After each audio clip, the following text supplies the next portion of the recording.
beautiful and white. This tonight. Let's eat today's video, guys. Food vlog na naman tayo. Ayan. Dahil, Friday ngayon, so, fish lang tayo. Bawal tayo sa meat. Fasting. Ayan. Kaya ito lang yung lunch natin for today.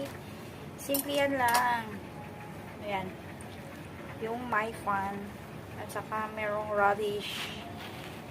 Lobster balls. Fish balls. Ayan.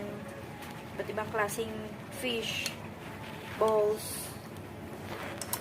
Walang meat. Yeah, let's eat. Yummy, yummy, yummy. Masarap itong my fun. Yung bihon sa atin, masarap siya, guys. Para sa hotpot. Oh, praise God.